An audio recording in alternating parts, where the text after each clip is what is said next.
Have you ever had the feeling that there is something trying to tell you the right direction, but at the decisive moment, everything inside you gets confused and you just can't figure it out?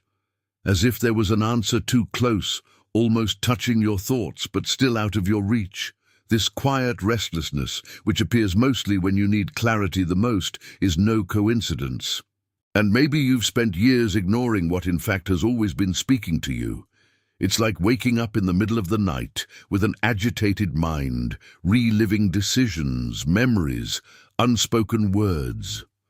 A cycle that repeats itself, as if time slowed down, and each thought gained a greater weight than it should. You try to find logic, you try to organize ideas, but something deeper seems to be happening there, behind all this. Something that cannot be explained only with reason. And the more you try to control it, the more you escape. But what if this isn't just a conflict of your mind? And if, in the midst of this turmoil, there is a voice? Not loud, not forced, but constant, insistent and precise, trying to guide you for a long time? A form of communication so subtle that most people spend their entire lives without realizing it. And that's why she remains lost, even though she believes she is looking for answers. There is a hidden pattern, a kind of spiritual language that does not depend on external signs, but happens within you. A key that has not been taught in the right way, a code that is present in the scriptures, but that few have really learned to recognize. And maybe that's exactly why so many decisions seem confusing. Because the answer does not come from outside.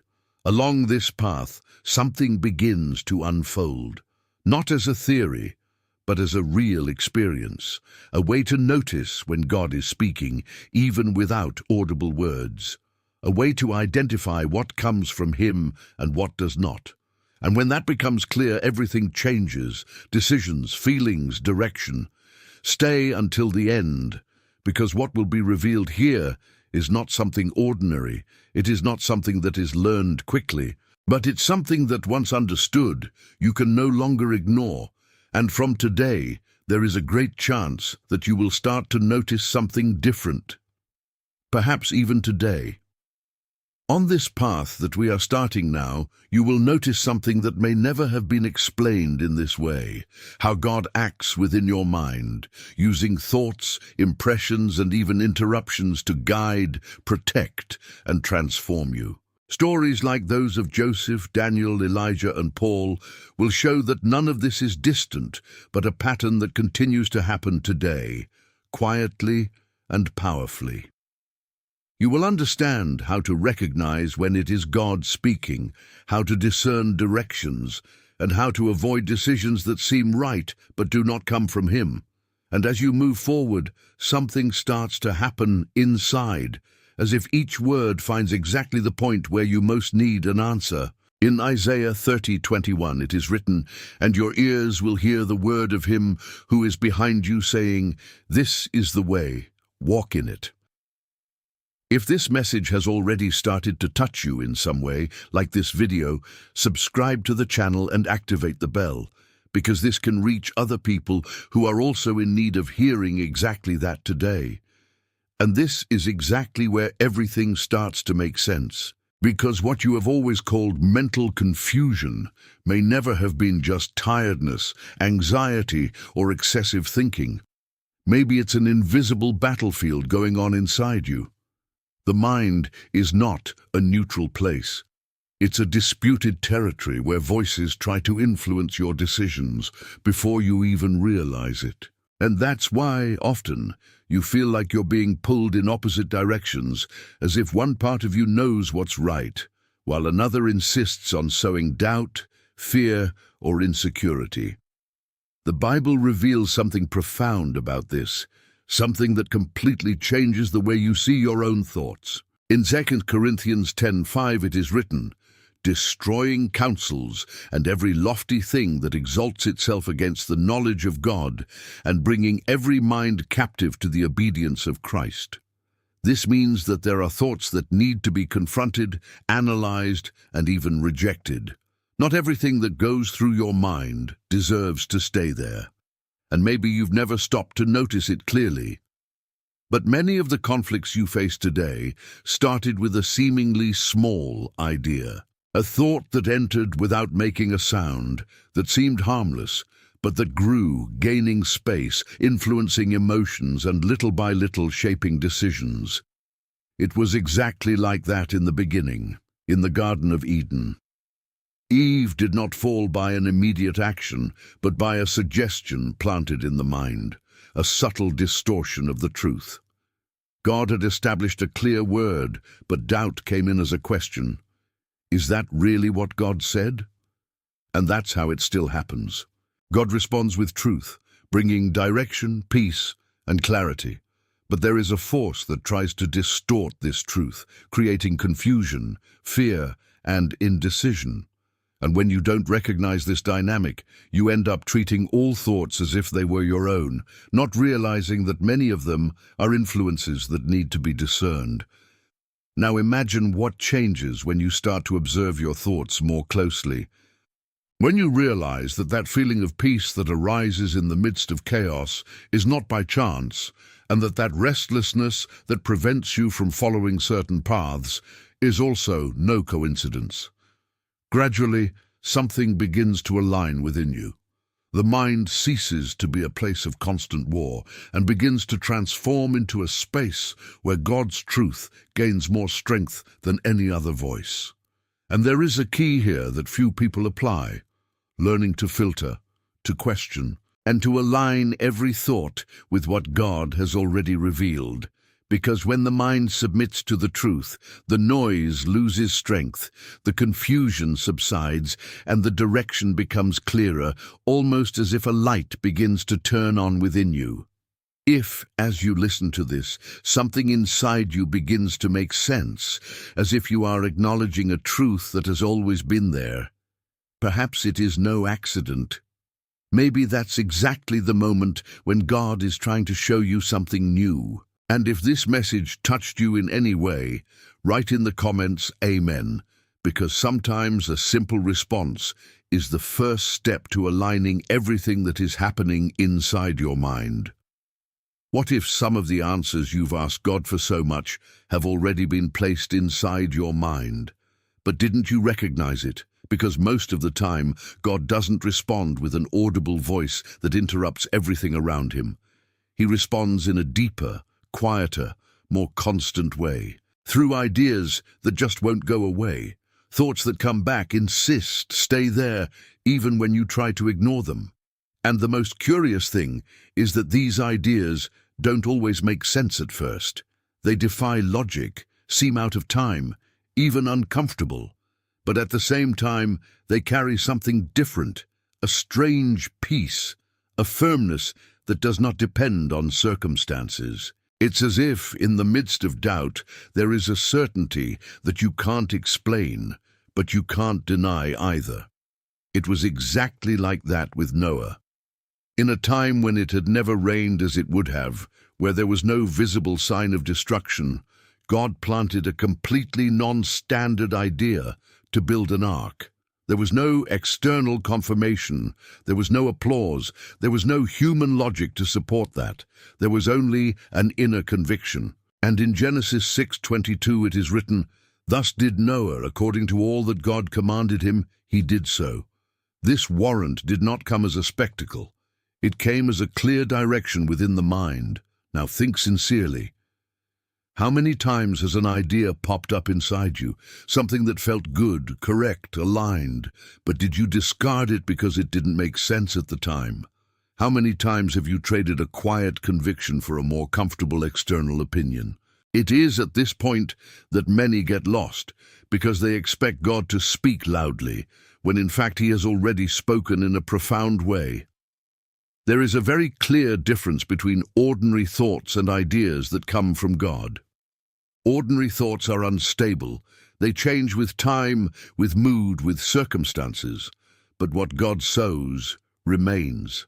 It may even be questioned, it may even be postponed, but it does not disappear.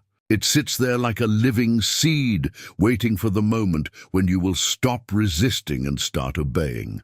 And the more you ignore it, the more that idea returns, not as pressure, but as a constant reminder that there is something greater being directed. Because when God plants something, He's not just suggesting.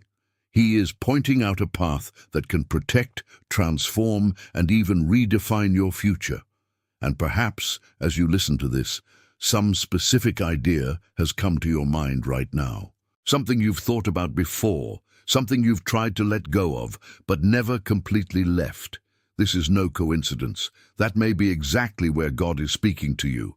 If this word is awakening in you a deep desire to hear Him more clearly, comment right now, "Speak, Lord, thy servant heareth." Write as an open prayer, as someone who decides to stop ignoring what God has already begun to show. And leave your like on this video, because this simple gesture can take this message to someone who is also trying to understand the voice of God within their own mind. And there is something that few people can accept when they are seeking answers from God: silence.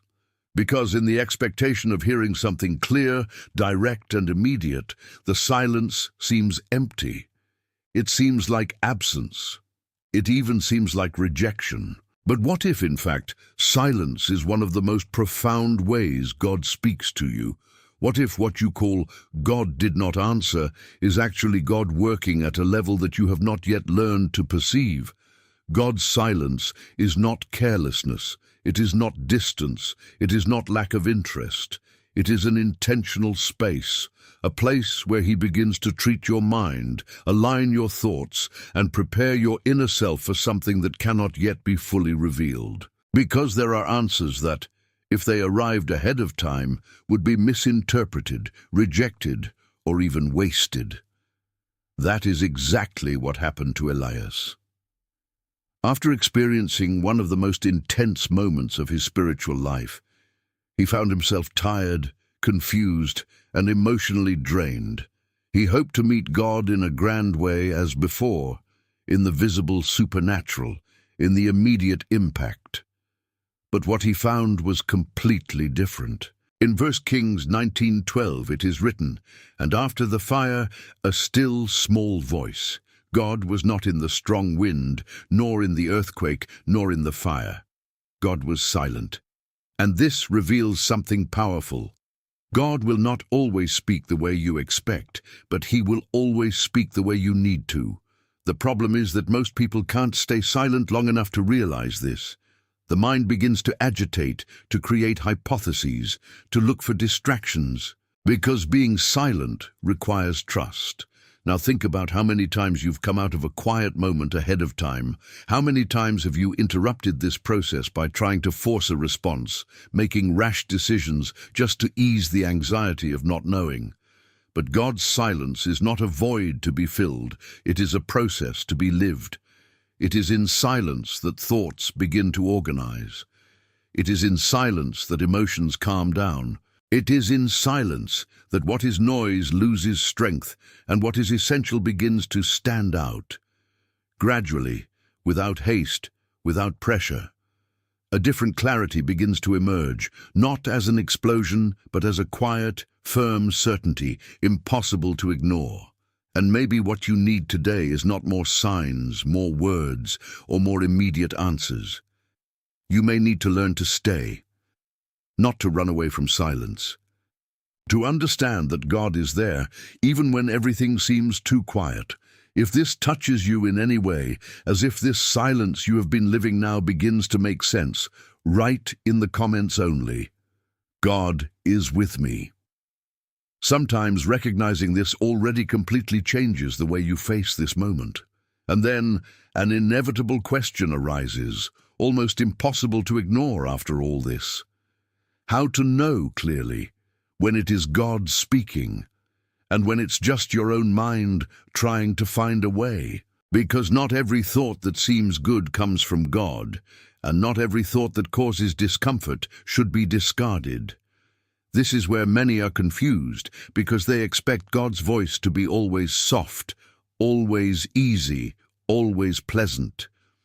But this is not always the case. The truth is that discerning God's voice is a process, something that develops over time, with sensitivity and with spiritual practice. And the Bible shows this very clearly in the story of Samuel. When he was still young, he heard a voice calling his name during the night. He immediately got up and went to Eli, thinking that he was the one who was calling. This happened more than once, until Eli realized what was happening and guided him. In 1 Samuel 3:10 it is written, "Speak, for your servant hears." Samuel had to learn to recognize God's voice. This reveals something profound. Even someone chosen by God may, at first, not know when he is speaking. And that takes away a weight that you may carry, because it is not about failure, but about learning. The problem is not recognizing it immediately. The problem is not seeking discernment. And there are clear signs that begin to separate what comes from God from what does not. The first of these is alignment with the Word. God will never plant a thought that contradicts what He has already revealed. If an idea leads you away from the truth, creates spiritual confusion, or distorts principles, it does not come from Him. The second sign is peace. Even when God calls you to something difficult, there is a peace that goes with it. It's not the absence of fear, but it's a silent security, as if deep down you know that this is the right path. Unlike thoughts that generate constant anxiety, pressure and despair. The third is confirmation. God does not work in isolation. What He speaks in His mind, He confirms in other ways, through the Word, through circumstances, through wise counsel. Gradually, everything begins to fall into place. And finally, the fruits. A thought that comes from God produces life, growth, spiritual maturity. Even though the process is challenging, the result points to something that edifies, strengthens, and brings you closer to Him. When these criteria start to be part of your life, something changes completely. The mind ceases to be a place of constant doubt and begins to become a space where God's voice stands out more clearly. Not because the other voices have disappeared, but because you've learned to recognize which one really matters. And if you've made it this far, it's no coincidence. There is something being lined up within you, something that God is beginning to silently but profoundly adjust to. And it doesn't end here, because later on, we will enter a special moment of prayer where all that you are understanding now will be brought before God in a direct way. So stick around until the end, because that could be the moment when something inside you finally finds clarity and direction. And there is a detail that completely changes the way you interpret certain moments of your life. Not every door that closes is delay. Not every discomfort is negative. Not every restlessness is anxiety. Often, it's God stopping a path within your own mind before it becomes a decision you couldn't undo later, because God doesn't just speak by pointing directions. He also speaks blocking paths. And this happens in a much more common way than you might think. Sometimes you are decided on something, everything seems right on the surface, but there is an inner resistance, an unexplained discomfort, a feeling that something is not aligned. And no matter how hard you try to ignore it, it won't go away.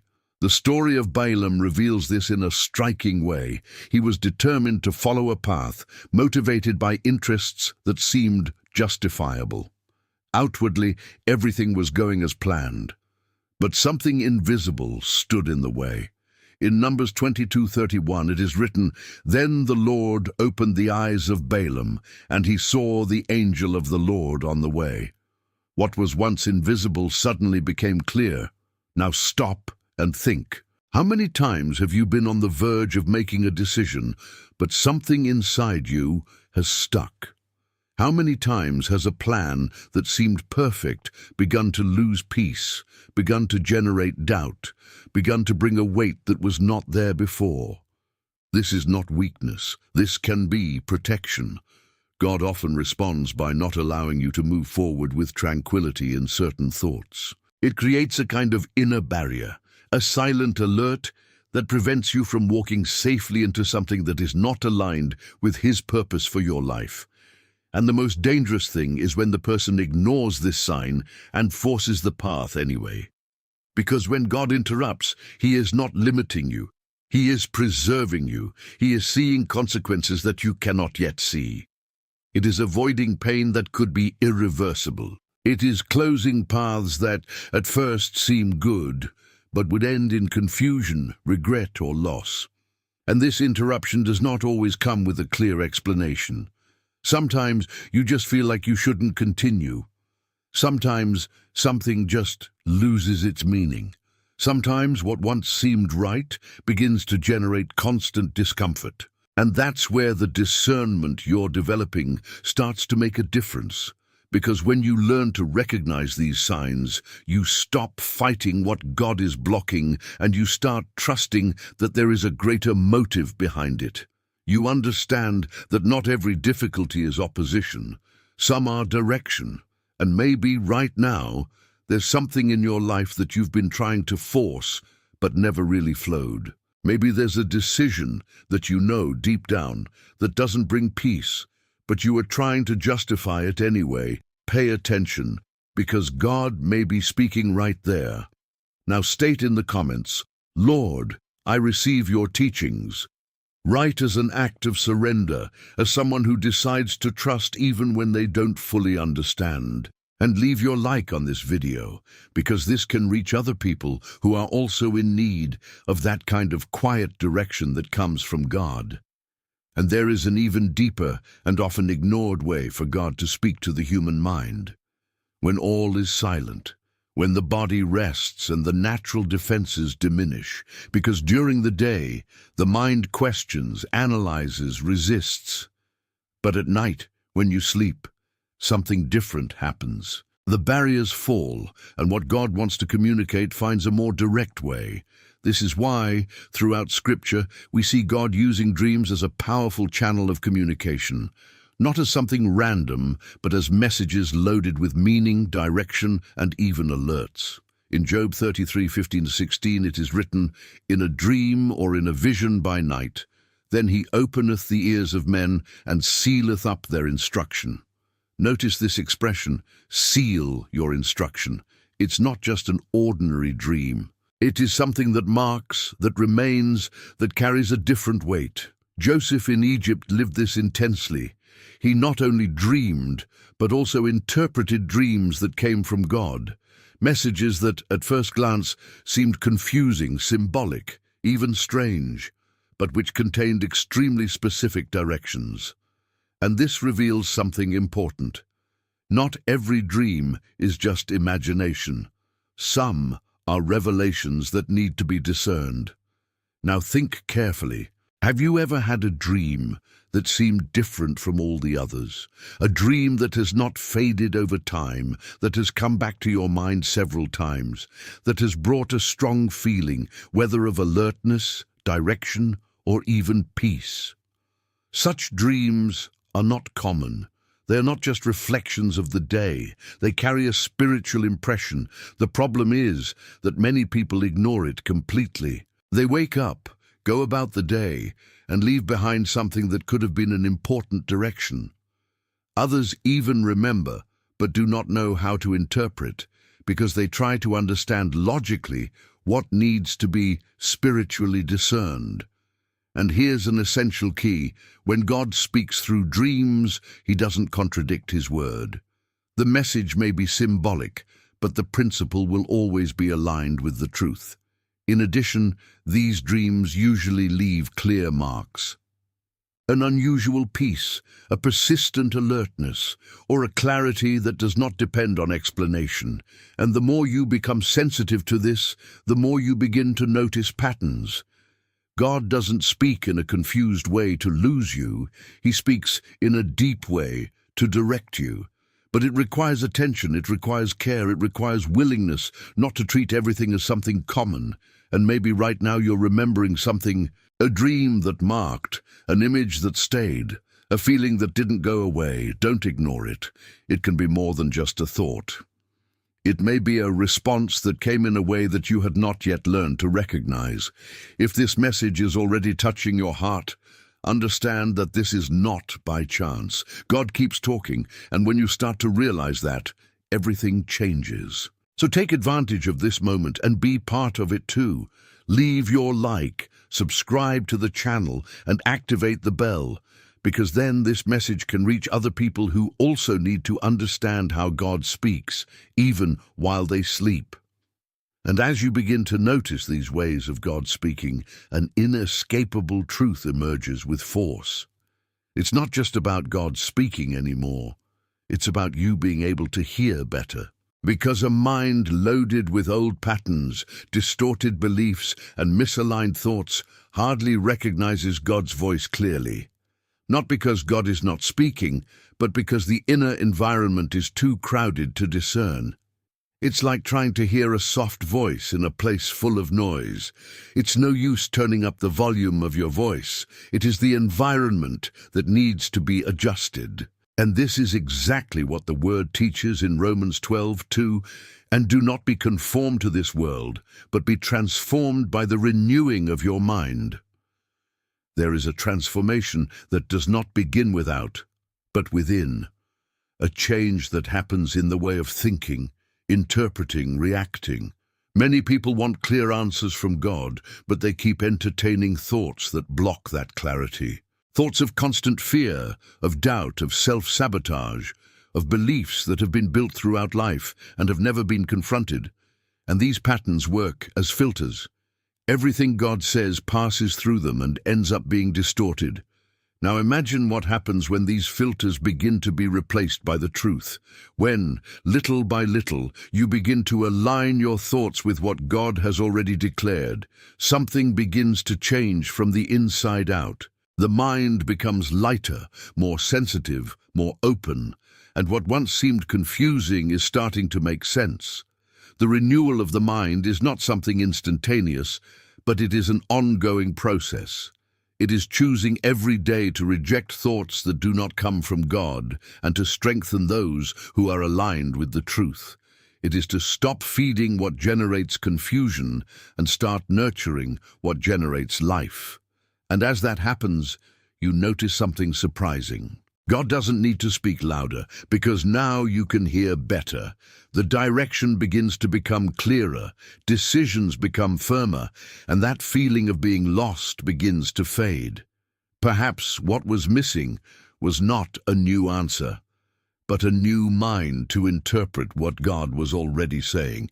And when this transformation begins, everything around you may even remain the same. But inside you, something changes completely, and at that moment, as you reflect on all of this, maybe someone has come to your mind, someone who needs this clarity, this peace, this renewal.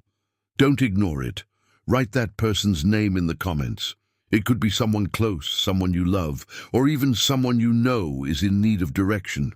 By doing so, you join a chain of faith that presents these names before God, believing that He can also transform the mind and path of each of them.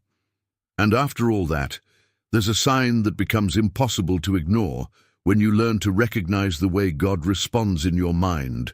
Peace. Not an ordinary peace, not one that depends on everything going right around you, but a peace that arises just when, logically, you should be worried, insecure, or confused. It is at this point that many are surprised, because they expect God's confirmation to come through visible signs, perfect circumstances, or outward assurances. But most of the time, God confirms from the inside out. He doesn't change the scenario first. It changes what's inside of you. In Philippians 4:7 it is written, "And the peace of God, which surpasses all understanding, will guard your hearts and minds through Christ Jesus." This peace exceeds understanding precisely because it does not follow human logic. It needs no explanation. She's just there, steady, sustaining yourself when everything around you seems uncertain.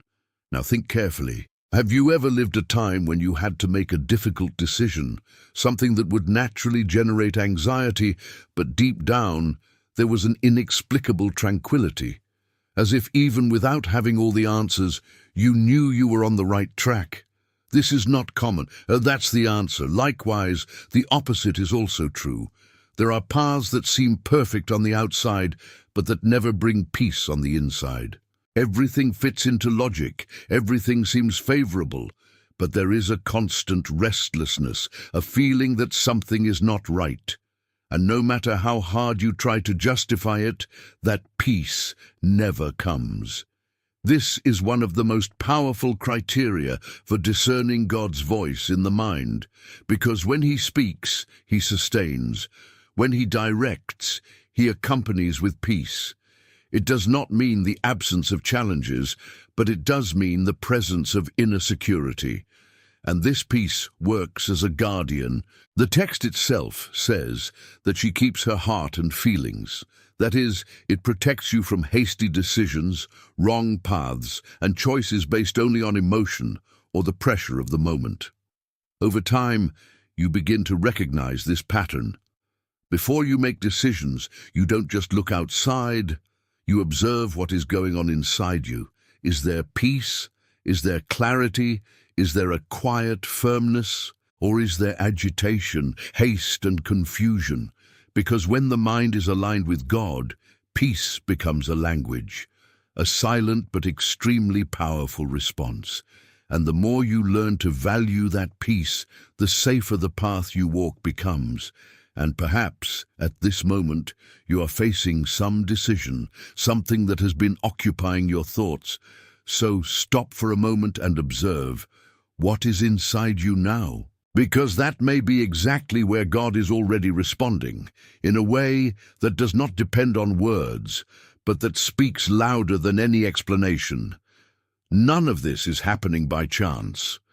If you've come this far, it's because there's something being progressively revealed, something that can completely change the way you make decisions and understand God's voice. Stay until the end, because there is still a special time prepared where all of this will be taken to an even deeper level, and it may be exactly the answer you were seeking in prayer. There are moments in life when everything seems to converge on a single decision. And somehow you feel like it's not ordinary.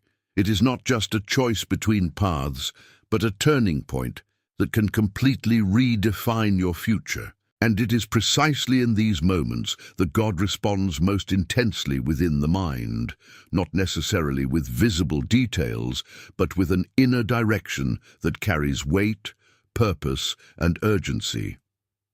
The problem is that, in these moments, the mind is also filled with questions. What if it goes wrong? What if it's not that? What if I'm misinterpreting? And in the midst of this conflict, many end up paralyzed, waiting for a perfect confirmation that almost never comes the way they imagine. Because God does not usually deliver a complete map. It delivers enough direction for the next step. The story of Abraham reveals this in a profound way. God did not show the final destination in full detail, did not explain every step of the way, did not guarantee human comfort or safety. He only said, as it is in Genesis 12:1, "Go out from your country, from your kindred, and from your father's house, to the land that I will show you." Notice that I will show thee. It was not an immediate revelation, it was a process, and it all started inside the mind. Before any physical movement, before any visible change, there was an inner conviction. A certainty that did not depend on external evidence, but that was strong enough to generate action. And that's how God keeps working. In critical decisions, God does not completely remove uncertainty. He inserts a conviction that is greater than it. Something inside you begins to point a way, even if not everything is clear. And this leadership does not scream, does not force, does not impose. But it doesn't disappear either. What many people do is wait until there is no more risk, until everything is completely safe, until there is no longer any doubt. But at that point, it is no longer faith. And without faith, there is no movement. Without movement, there is no experience. And without experience, there is no confirmation. There is a difference between lack of direction and lack of courage. And many times, God has already spoken, but the mind continues to seek more reassurance to avoid the discomfort of taking the next step. But the biggest changes start right at that point of tension, where you need to decide to trust or retreat. And the more you develop sensitivity to perceive these inner impressions, the clearer the time to act becomes. Not because it all makes sense, but because inside you, there is a quiet certainty that supports the decision. Maybe now you're faced with something like this: a choice that can no longer be postponed, a path that requires positioning. And even without all the answers, something inside you has already started to lean in one direction. This is not pressure. It may be God leading you to something that will only be understood after you decide to take the first step. And there is an area where God speaks in an even more delicate way, but at the same time profoundly transformative, not only to guide you, but to heal you. Because the problem is not always in the lack of direction, it is often in the wounds that distort what you can hear. Wounds that do not appear on the outside, but that remain alive inside the mind, influencing thoughts, emotions, and decisions without you realizing it. They are marks left by words, rejections, losses, disappointments, experiences that over time have created silent beliefs. Ideas like, "I'm not capable," "nothing works for me," "it's not worth trying again." And the most dangerous thing is that these lies start to seem true because they are repeated so many times inside the mind that they start to shape the way you see life. It is at this point that many cannot recognize God's voice clearly, because what He speaks conflicts with what pain has taught. God plants direction, but the wound responds with fear. God brings peace, but remembrance brings insecurity. And the mind is divided, not knowing which voice to trust. Davi lived this intensely. He faced moments of deep anguish, persecution, betrayal, and emotional pain that could have destroyed his mind. But instead of closing himself off, he took all of this before God. He exposed his thoughts, his pains, his confusions, and that is why we find so many sincere expressions in the Psalms.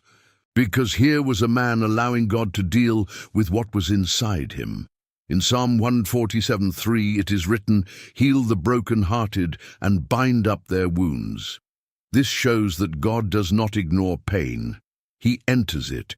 He doesn't just point out a way. It restores the ability to walk.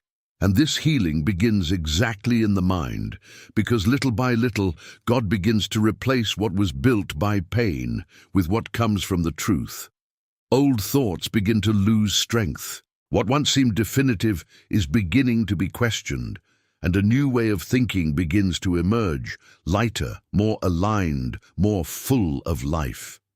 This transformation does not happen all at once, but happens in a real way. And the more you allow God to deal with these thoughts, the freer you become. Free to listen, to decide, to live without the constant weight of the past interfering with the present. Maybe you carry something like this today. A memory, a pain, a belief that was never completely healed. And this has affected the way you interpret everything around you, including the way you perceive God's voice. But now something is starting to change. Because when God begins to heal the mind, He doesn't just remove the pain, it restores identity. He makes you see in a different way, closer to the truth He has always stated about you.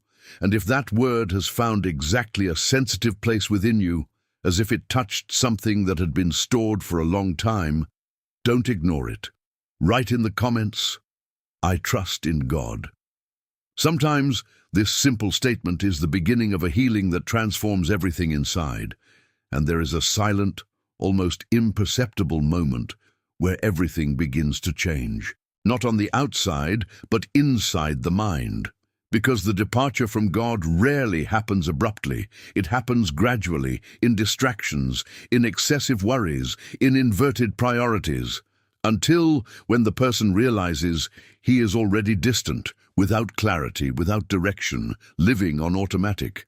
But the most powerful thing about it all is that God never loses his way back to you. Even when the mind is lost, he continues to work in subtle ways, creating situations, thoughts, and memories that begin to awaken something forgotten. And this awakening does not begin with a great action. It starts with a thought.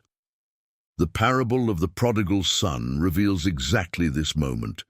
He had completely moved away, made wrong decisions, lost everything. But in an instant, something changed inside him. In Luke 15:17 it is written, "And he came to his senses and said, 'How many of my father's hirelings have an abundance of bread, and I perish here of hunger?'" This, making it into itself, is profound. It means that before returning to the Father, he returned to the consciousness of the truth. And that's how God answers many times, bringing to mind what you already knew but had forgotten. Memories of what is right, of what has value, of what really matters. Suddenly what seemed normal begins to lose its meaning. What used to be fulfilled no longer satisfies, and a spiritual longing begins to emerge. It's not just emotion, it is a calling, an internal adjustment taking place. The mind begins to reposition itself, to see more clearly, to realize that there is something greater being ignored. And this process is not heavy, it is not forced. He is awakened. Many people expect to feel something extraordinary in order to get closer to God again, but the truth is that this return begins simply and profoundly at the same time. It starts when you recognize within yourself that you need to come back. When he realizes that the way he is, it no longer makes sense to continue. And this recognition is already God's response. Because alone, the human being hardly realizes how far he has strayed. It is God who enlightens the mind, who brings clarity, who rekindles this desire for reconnection. Maybe you're living just that right now, a feeling that it needs to get closer, that something needs to be adjusted, that it is no longer possible to continue in the same way. This is not guilt. This is an invitation, and when you respond to that invitation, even if in a small way, something starts to line up again. The mind calms down, the heart repositions, and that feeling of emptiness begins to give way to a presence that brings meaning. If you're here so far, it's because this is no accident. God is reaching out to your mind, adjusting your thoughts and bringing you back closer to Him. Don't leave this video before the end, because there is still something deeper being prepared, and it may be just what you need to live this reconnection fully. And in the midst of this process of reconnection, there is a kind of response from God that does not come as calm, but as an urgency. Not an urgency based on despair or fear, but a clear and deep sense that something needs to be done now. As if suddenly you realize that you can no longer postpone, you can no longer ignore, you can no longer continue in the same place. This urgency is different from anxiety. Anxiety confuses, presses, and accelerates without direction. But the urgency that comes from God is precise. It points, directs, awakens. It's like an inner call that says, "This is the time." And even if you try to postpone, it keeps coming back, insisting, gaining strength within you. Esther's story reveals this in a striking way. She was in a comfortable, safe position inside the palace. But there was a crisis going on outside, and for a moment she hesitated. It was risky to take a stand. It was easier to stay where I was. But then came a word that changed everything. In Esther 4:14 it is written, "And who knoweth whether thou hast come to this kingdom for such a time as this?" This phrase was not just advice, it was an awakening, a mental alignment that made Esther see something that was not clear before. She realized that her position was no accident, that there was a purpose linked to that specific moment. And this awareness generated urgency. This is how God often acts. It changes the way you see time. What once seemed common is starting to gain importance. Situations that you ignored start to bother you. Decisions you put off begin to demand a response. And this urgency is not accompanied by all the details. It comes with enough direction to generate movement. Because if God waited for you to fully understand everything, you might never get out of place. So he plants within you this perception that the time is now.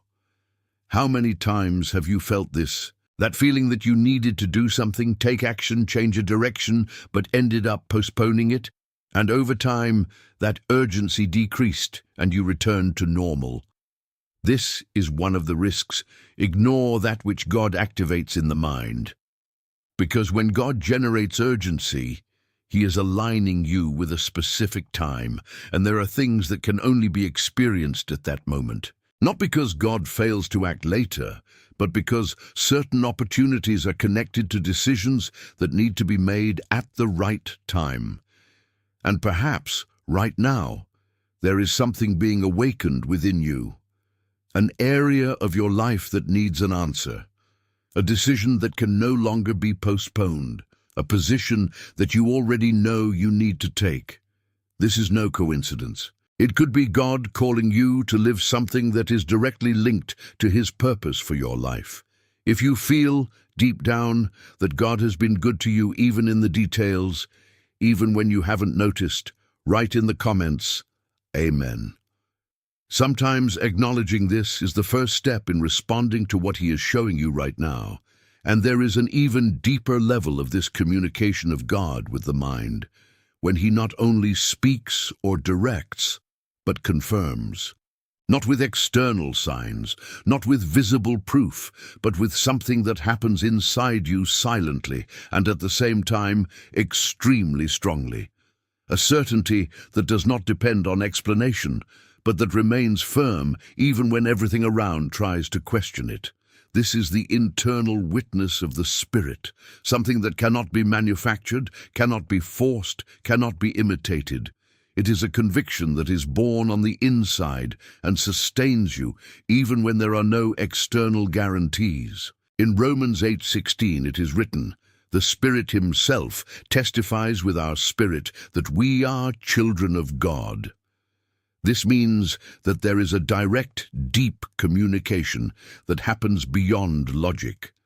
And maybe you've experienced it without realizing it.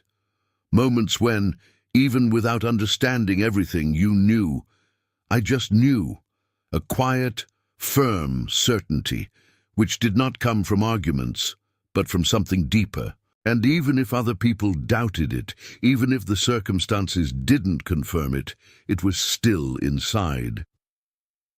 This internal testimony is one of the most powerful ways God responds in the mind, because it does not depend on external conditions. It does not change over time. It does not fluctuate with emotions. It does not disappear in the face of difficulties. He remains. And this is how God confirms identity. In a world full of voices telling you who you should be, Spirit brings an inner certainty about who you really are, not based on mistakes, on the past, or on opinions, but based on what God has declared. This is also how he confirms callings. Sometimes the path seems too big, too challenging, even impossible, but there is something inside you that does not let you give up. A conviction that insists, that remains, that constantly reminds you that there is something greater being prepared. And it is also the same with promises, because between the promise and the fulfillment, there is a process. And it is in this process that many give up. But those who carry this inner testimony are able to continue, because they do not depend only on what they see, but on what they know. And here is something important. This testimony does not shout, does not force, does not pressure. He remains, he maintains. It accompanies you even on the most difficult days, like a flame that does not go out. The more you learn to recognize this, the safer your walk becomes. Because you stop depending exclusively on external signs, and start trusting what God has already confirmed within you. And maybe right now, there's something like that in your life. A certainty that you have never been able to fully explain, but that you have never been able to deny either. Something that remains even when everything around changes. If you are here, it is not by chance. There is something being awakened, aligned, and confirmed within you along this journey. And this is not over yet, because in the next few moments you will realize how all of this connects even more deeply. Stay until the end, because this message can be exactly what will strengthen once and for all what God has already started within you. And when this inner testimony begins to strengthen, something inevitable happens. The transformation begins, but not in the way that many imagine. It doesn't start with external changes. It doesn't start with forced effort or attempts to look different. It starts inside the mind, silently, almost imperceptible at first, but profoundly real.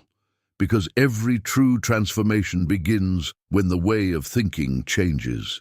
Before any attitude is changed, before any visible decision, there is an inner change taking place. A new perception, a new understanding, a new desire that begins to emerge without pressure, without obligation, only as a result of an encounter with God. The story of Zacchaeus reveals this clearly. He was a man known for his wrong choices, for a lifestyle that benefited only himself. But in a moment, everything changed, and it wasn't because someone forced him to, it wasn't because he decided on his own to change his behavior. It was because something happened inside him when he found Jesus. This meeting did not start with actions. It started in the mind. A new consciousness was awakened, a new way of seeing life, people, and yourself. And as a consequence of this, their attitudes naturally changed. In Luke 19:8 it is written, "And Zacchaeus arose and said to the Lord, 'Lord, behold, I give half of my goods to the poor.'" Notice, the action came after the internal transformation, and that's exactly how God answers many times. He doesn't start out trying to adjust what's out. It begins by transforming what is inside. Because when the mind changes, everything else follows. The choices start to be different. Priorities change. What once made sense loses its strength, and what seemed distant begins to become natural.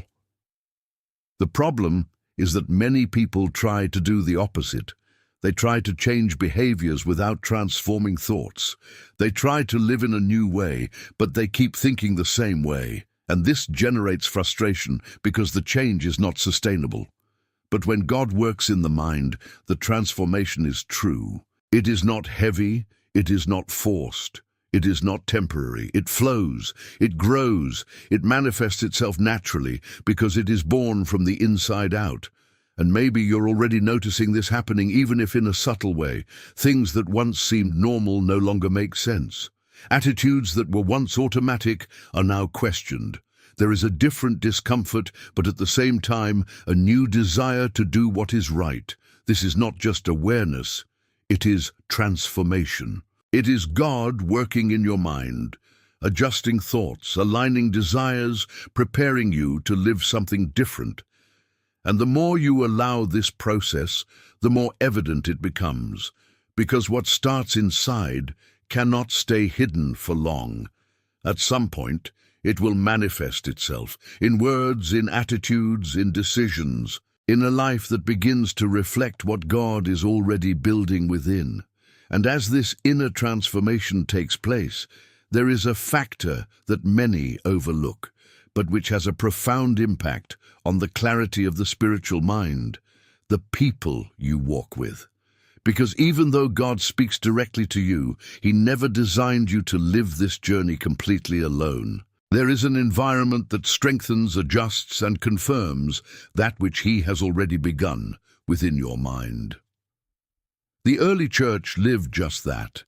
It was not just an individual, isolated faith, but a communion where important decisions were discerned together in an environment of sincere search for God. In Acts 13:2 it is written, "And while they were serving the Lord and fasting, the Holy Spirit said, 'Set apart for me Barnabas and Saul for the work to which I have called them.'" Notice that the direction came from God, but it was confirmed within a collective environment. This reveals something essential. God uses people to align thoughts. Sometimes you get a direction in your mind, but there is still doubt. And then, at an unexpected moment, someone says something that confirms exactly what you've been feeling. Not because that person knew, but because God is using connections to bring clarity. On the other hand, the environment can also be confusing. When you are surrounded by voices that are not aligned with the truth, what God is building within you can be weakened. Thoughts begin to be questioned, convictions begin to be shaken, and the mind returns to a state of uncertainty. That is why right communion is not just a detail. It is part of the process. It is not a question of quantity of people, but of spiritual quality. People who also seek God, who value the truth, who help to keep the mind aligned and not sidetracked. And when this kind of environment exists, something powerful happens. What God speaks individually gains strength collectively. Faith is strengthened, the direction becomes clearer, and the journey is no longer heavy because there is support, confirmation, and balance. Perhaps you have experienced moments when a word, advice, or even a simple conversation brought clarity that you were not achieving alone. This is no coincidence. It is God using communion to organize what is inside you, and at the same time, it also reveals the importance of protecting what God is generating in your mind. Not every opinion should have the same weight. Not every voice deserves access to what is being built within you. Because when the mind is being aligned by God, it needs environments that support this process, not confuse it further. And if this message made you realize the value of being connected with the right people, with an environment that strengthens faith and brings direction, maybe it's time to become a part of it too. By liking this video, subscribing to the channel and activating the bell, you help this message to reach other people who are also in need of this clarity and direction that comes from God. And in the midst of all this that is being aligned, healed, and transformed within the mind, there is something that begins to emerge with a different force, the call. Not as an external voice that imposes, but as a thought that comes back, insists, remains, even when you try to ignore it. It is a direction that does not disappear with time. On the contrary, it seems to grow silently within you. At first, this call may seem like just a distant idea, something that doesn't match your reality, your story, or what you believe you can do. And that's exactly why many doubt, because what God puts in the mind often exceeds the limits of what a person believes about himself. The story of Moses reveals this in a profound way. He wasn't looking for a grand purpose. He was living an ordinary life, far from everything he could ever imagine. But at a specific moment, something caught his attention. The burning bush. And it all started there, with a look, with a curiosity, with an awakened attention. And then came the direction. In Exodus 3:10 it is written, "Come now, therefore, and I will send you to Pharaoh." A mission that, to human eyes, seemed impossible. Moses immediately presented doubts, questioned his ability, tried to find reasons not to accept, but even so, that call did not disappear. And that's exactly how God responds when it comes to purpose. He plants something in the mind that is not easily extinguished.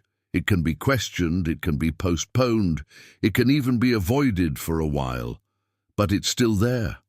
Like a silent voice that insists on reminding us that there is something greater. This kind of thinking is not common. It is not temporary. It carries weight, direction, and a sense of meaning that goes beyond the everyday. And even when insecurities arise, there is something deeper supporting that idea. Often, the biggest challenge is not to hear the call, is to accept. Because accepting means leaving the comfortable place, facing limitations, trusting something that is not yet completely clear. And the mind tries to protect, tries to keep everything within what is known. But when God calls, He's not just pointing out a task, He is revealing a purpose, something that is connected to who you were created to be. And that's why this call echoes, because it doesn't come from outside. He finds something inside you that recognizes that it is true. Maybe you've felt it.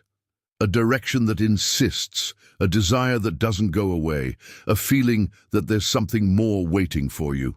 And at the same time, doubts trying to make you retreat. That is the decision point, not based on all the answers, but based on what God has already begun to awaken within your mind. Because when this call is recognized, life is no longer just a sequence of events, and it becomes a walk with purpose, guided by something that goes far beyond what the eye can see. And when that call begins to echo within the mind, something even deeper begins to form. The awareness of God's presence, no longer as a distant concept, no longer as something that happens only at specific moments, but as a constant reality that accompanies every thought, every decision, every reaction. Because there is a difference between believing that God is present and live aware of it. When this awareness becomes real, the mind changes completely. Thoughts begin to be filtered differently. Emotions begin to be controlled with more balance. Decisions are no longer impulsive and are guided by deeper perception. Enoch's life reveals this in a way that is seldom understood in all its depth. In Genesis 5:24 it is written, "And Enoch walked with God, and he appeared no more because God took him to himself." This walking with God was not just an outward habit. It wasn't just a religious practice. It was a constant inner reality. Enoch didn't just seek moments with God, he lived with God, and that transforms everything. Because when the mind becomes aware of the presence of God, it ceases to be a disordered place and becomes an environment of reverence, of peace, of stability. Now imagine the impact of this on daily life. Negative thoughts do not find the same space because there is a consciousness that confronts them. Hasty decisions begin to lose strength because there is a sensitivity that warns. Uncontrolled emotions begin to be adjusted because there is a calming presence. And the deepest thing about all of this is that this presence does not depend on what is happening around you. It does not depend on favorable circumstances. It does not depend on perfect moments. It remains. And when that presence is perceived, the mind finds a resting place that is not easily affected. Many people live trying to hear God at specific moments, but ignore this continuous dimension. They don't realize that God doesn't just want to speak on isolated occasions. He wants to walk with you at all times, shaping your thoughts steadily. And the more this awareness grows, the more natural it becomes to notice when something is not aligned. Because the very presence of God within you begins to adjust, to direct, to bring clarity without needing long explanations. Maybe what is missing is no more answers, but more awareness. Awareness that God is present right now, at this very moment, watching, guiding, speaking subtly within your mind. And when you start living like this, everything changes. The mind calms down, the heart steadies, and the walk is no longer burdensome, because you are no longer trying to understand everything on your own. If, as you hear this, something inside you begins to recognize this truth, as if a different piece is emerging, write in the comments, "God cares for me," because declaring it is more than words. It is aligning your mind with that presence that never left you. And when this awareness of God's presence settles in your mind, something begins to sustain you even more deeply. The promises. Because it is not enough just to know that God is present. It is necessary to have something that will firm your thoughts when everything around you seems unstable. And that's exactly what promises do. They work as internal anchors. God does not release promises as loose words. When He speaks, He deposits something inside the mind that stays alive, even when time passes, even when circumstances don't help, even when everything seems to be going in the opposite direction. And this is what sustains faith in times of uncertainty. Abraham lived this reality intensely. He received a promise that, to human eyes, seemed impossible. Time passed, the years advanced, and nothing happened.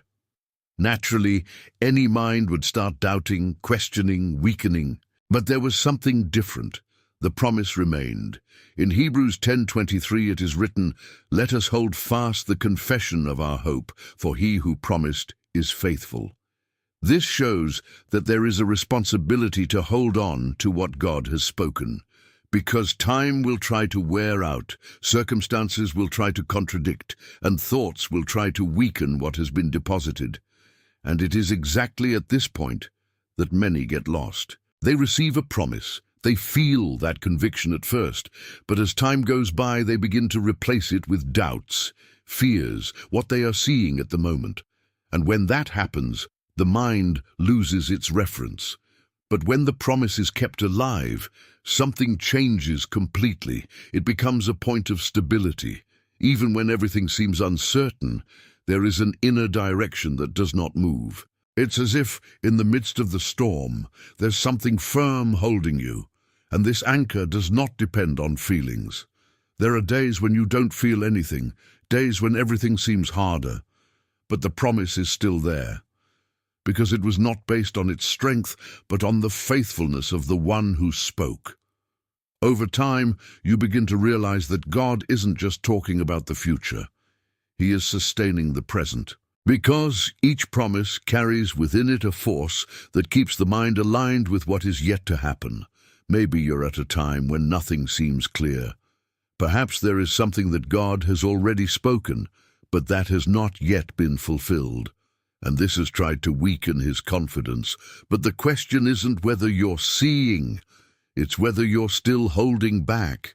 Because when the mind clings to the promise, it doesn't get lost along the way. She remains firm, even without immediate answers, because she knows that what God has spoken does not depend on circumstances to be fulfilled. And if you've made it this far, there's something being built inside of you, step by step, thought by thought. But what comes now may further open up your perception of how God is acting in your mind in ways you may never have noticed. Stay until the end, because the next understanding may be just what was missing to strengthen your journey once and for all. And even when the mind is set on promises, there are times when everything seems to fall apart inside. Confused thoughts begin to multiply, old fears come back with force, and a sense of uncertainty takes over, as if everything that once seemed clear is now far away. It is in this scenario that many believe that they have lost connection, that God has moved away, or that something has gone wrong along the way. But it is exactly in these moments that God responds in an even deeper way, restoring hope. Not a superficial hope based on circumstances, but a spiritual conviction that is born within the mind even when there is no visible reason to believe. Jeremiah lived this in one of the darkest periods in history. Jerusalem was destroyed. Everything around pointed to loss, pain, and desolation. Humanly, there was no reason to expect anything different. But in the middle of this scenario, something happened inside him. A thought arose, a memory was activated. In Lamentations 3:21-23, it is written, "I will remember this in my heart. That's why I have hope. The mercies of the Lord are the cause of our not being consumed. New are every morning." Realize that the change didn't start outside. It started inside. The reality remained the same, but the mind was repositioned. God brought to mind a truth that broke the cycle of despair, and that reveals something powerful. The hope that comes from God doesn't depend on what you see, it depends on what He makes you remember. How many times has your mind been stuck in negative thoughts, repeating bad scenarios, imagining consequences that haven't even happened yet? This cycle drains strength, takes away clarity, weakens faith. But when God intervenes, He doesn't have to change everything around immediately. It changes what's inside your mind. Suddenly, a different thought arises, a truth that calms, that repositions, that brings a new perspective. Not as a scream, but as a soft certainty that begins to gain space, and little by little what seemed unbearable begins to be faced with a strength you didn't know you had. This is the hope that comes from God, an antidote to internal chaos, a silent but powerful response that keeps the mind from sinking completely. It does not ignore reality, but neither does it submit to it. And the more you learn to recognize this type of response, the more prepared you become to face difficult moments.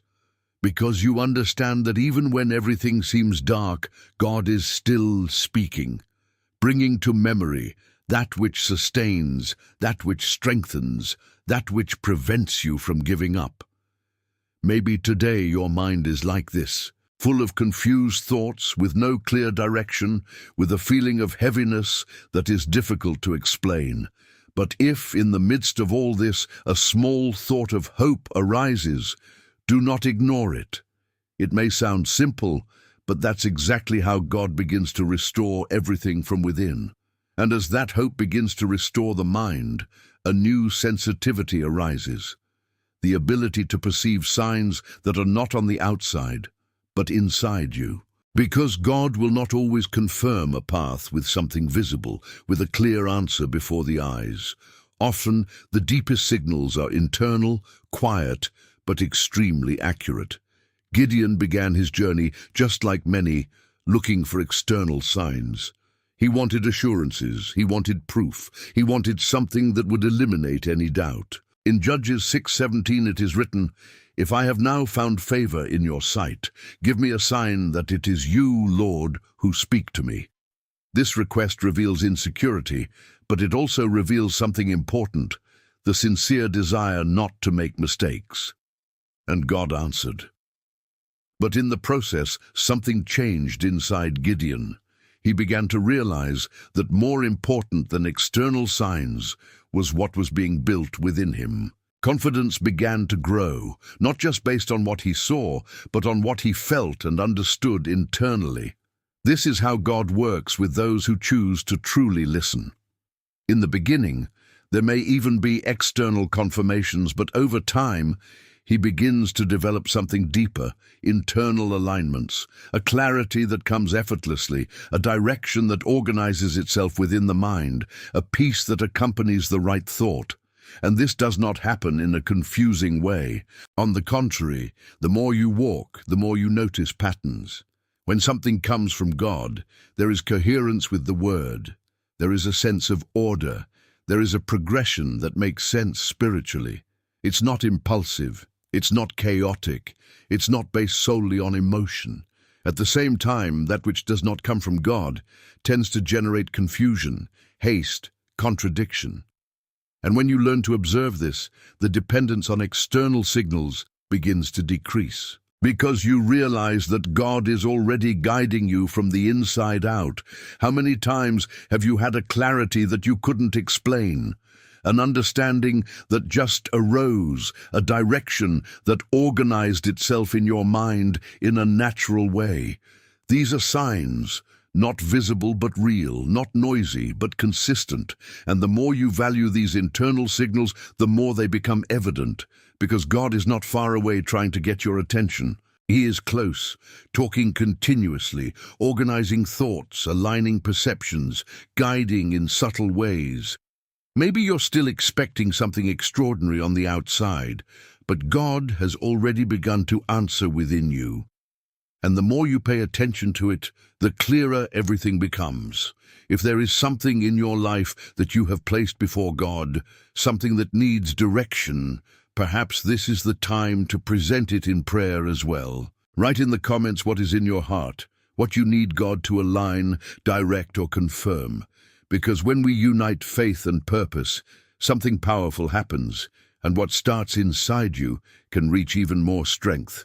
And the more these internal signals are perceived, the more something essential begins to be built at a level that no one sees: true faith. Not that faith that appears only in public moments, when everything is favorable or when there is recognition, but a silent, firm faith rooted in the deepest part of the mind. Because the strongest faith is not born in front of people. It is born in the secret, in the moments when no one is looking, when there is no applause, when there is no external incentive. It is in this place that God works most intensely, forming convictions that do not depend on circumstances. Daniel lived this impressively. He didn't build his faith in the moment of crisis. He had built it before. When the pressure came, when the threat became real, when there was a decree that could cost his own life, his reaction was not one of despair or doubt. In Daniel 6:10 it is written, "Daniel therefore, when he heard that the deed was signed, 3 times a day he would kneel down and pray." Notice, he learned of the threat but did not change his stance. This is only possible when the mind is already aligned, when faith is already established before the difficulty comes. Because in the moment of pressure, you don't create faith, you reveal the faith that has already been built. And this construction happens in silence, in the thoughts you feed, in the internal decisions you make, in the times you choose to trust even without seeing. Every time you decide to believe what God has said, even without external proof, something inside you is strengthened. Over time, this faith becomes stable. He does not oscillate easily, does not depend on emotions, is not shaken by any situation. Because it was not built on top of what is visible, but on the ongoing relationship with God within the mind. Many people hope to have faith in their time of need, but they ignore this silent process. They do not realize that faith is formed little by little on a daily basis in small internal decisions. It is there that God answers, strengthening, adjusting, firming. And when that faith is established, something changes completely. Fear loses strength, doubt no longer dominates, and even in difficult scenarios, there is a stability that cannot be explained. Not because the situation is easy, but because the mind is fixed on something greater. Maybe you're facing pressures right now, situations that test your confidence, that try to shake what you believe. But the question isn't just what's going on around you, it is what is being formed within you. Because God isn't just leading you at specific times. He's building a faith that endures, a faith that does not depend on the environment, that does not change over time, that is not weakened by challenges. And that faith, when it becomes solid, transforms the way you live. Because you stop reacting to what you see and begins to respond from what has already been established within your mind. And when that faith begins to become firm within the mind, there is an inevitable moment in the journey. The encounter with pains that no one can fully explain.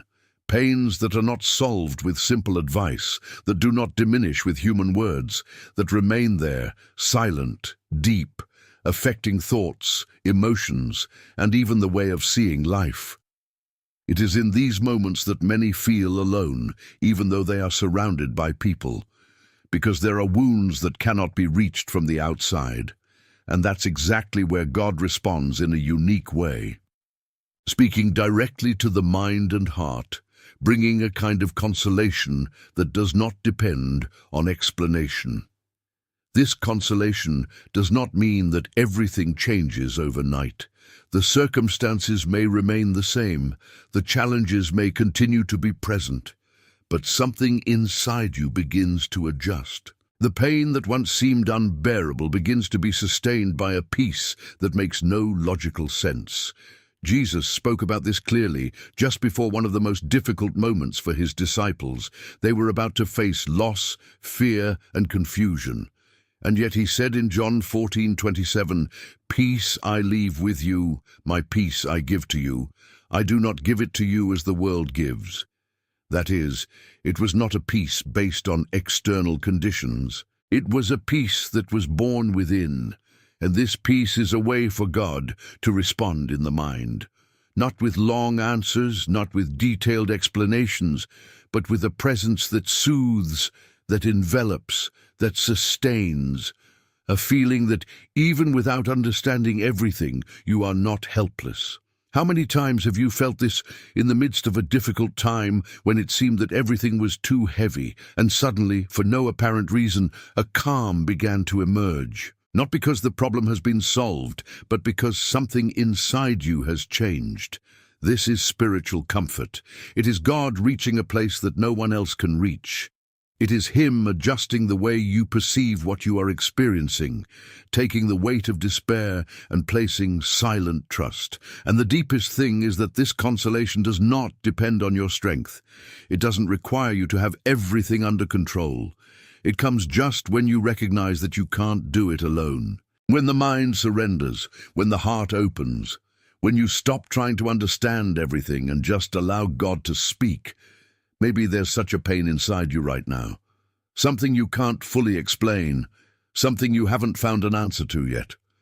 But if, even in the middle of it, you feel a small relief, a light, almost imperceptible peace, don't ignore it. This is how God begins to restore. And if this message touched exactly that deepest place within you, as if God were speaking directly to your soul, write in the comments, "God chose me." Because recognizing this changes how you face any pain, knowing that He is still present in every detail. And after experiencing this consolation that comes from within, something begins to strengthen strategically in your mind. The understanding that every victory, before it happens in your life, needs to happen first in your thoughts.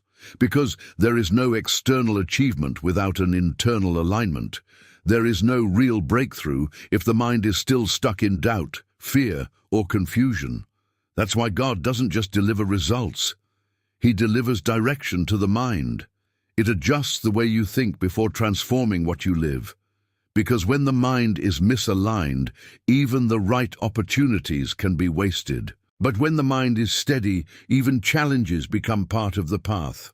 Joshua was given a mission that seemed too big: to lead a people, to conquer a land, to face obstacles that humanly seemed impossible.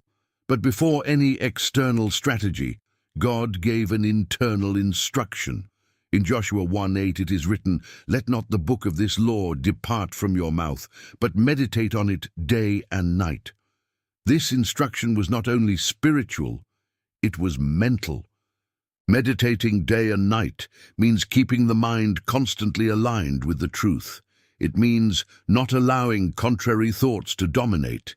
It means strengthening internally what would later manifest itself externally. And this reveals something powerful. God responds by bringing mental strategies. He teaches how to think, how to react, how to stand firm, even when everything seems challenging. Because victory begins when the mind stops agreeing with defeat. How many times have you faced situations where the biggest challenge was not outside, but inside you? Thoughts that said it wouldn't work, that it wasn't worth trying, that it was better to give up. These thoughts are the first battleground, and that's where the victory needs to begin. When you learn to align your mind with what God says, something changes. Fear loses strength, doubt no longer dominates, and confidence begins to grow. Not because everything is easy, but because you know you are sustained by something bigger, and this internal change begins to reflect in your actions. You make different decisions, react differently, see possibilities where before you only saw obstacles, and little by little, what started inside begins to appear outside. Victory does not come suddenly. It is built, thought by thought, choice by choice, alignment by alignment, and God is present at every stage, strengthening, directing, sustaining. Maybe you're waiting for a visible change, something that proves that everything will work out, but the answer may have already begun. In the way you think, in the way you react, in the way you begin to see what once seemed impossible.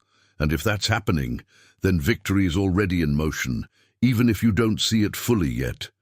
Maybe you've been waiting for an answer for a long time, and this moment is not by chance. Continue until the end, because what is yet to be revealed may be exactly what will consolidate this victory within you, even before it manifests itself around you. And as this victory begins to be built within the mind, something even deeper happens. The focus is no longer just on you, because when God begins to align thoughts, He also broadens the vision. And suddenly, thoughts arise that are not about your own needs, but about other people. You start remembering someone for no apparent reason. A name comes to your mind. A concern arises. A feeling that you need to pray for someone specific. And this is not common. It is not just coincidence. This is God inviting you to a higher level of spiritual participation. This call to intercession is born just like that, within the mind. Not as a heavy obligation, but as a growing conviction. A desire that appears unexpectedly, but that carries a different weight. And when you answer, something starts to move not only in that person's life, but also inside you. Samuel's life reveals this in depth. He did not see prayer as something optional, but as a spiritual responsibility. In 1 Samuel 12:23, it is written, "And as for me, far be it from me that I sin against the Lord and cease to pray for you."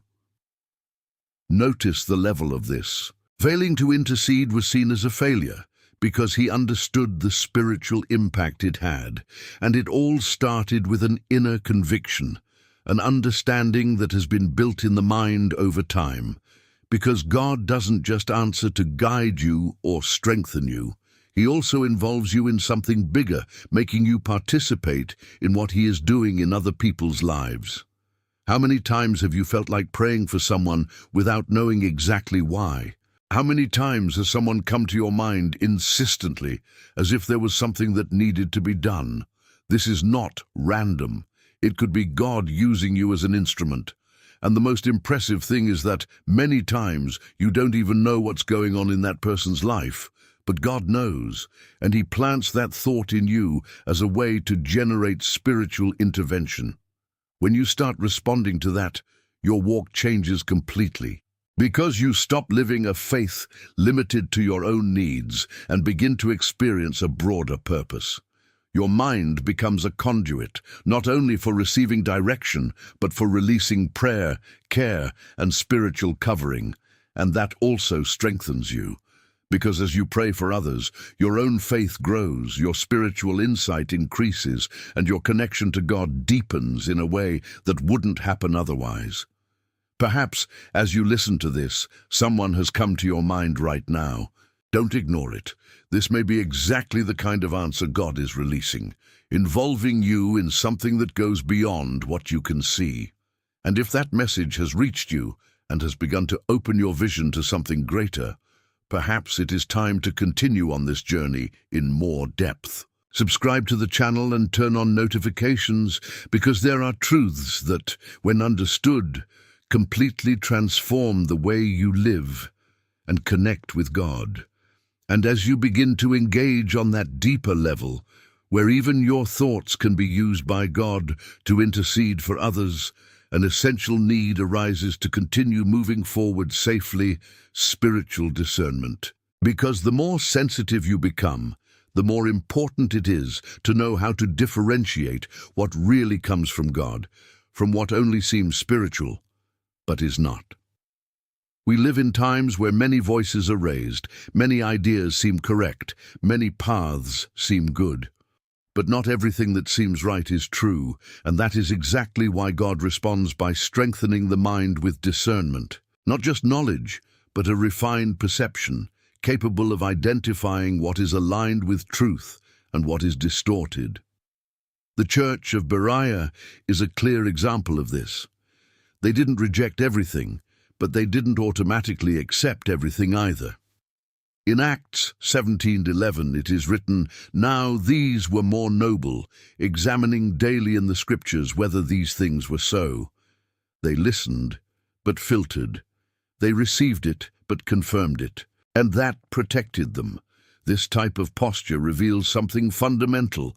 Discernment is not exaggerated distrust. It is sensitivity aligned with truth. It is the ability to listen to something and, at the same time, to perceive internally if it brings clarity or confusion, if it edifies or diverts. And that discernment begins to develop in the mind as you approach the Word of God, because it is what becomes the standard. Without this standard, any idea can seem valid. But when the mind is aligned with the truth, it comes to recognize what it is not. How many times has something felt right at first, but then brought unrest? Or on the contrary, did something seem strange at first, but then made sense when compared to the Word? These are signs that discernment is being activated.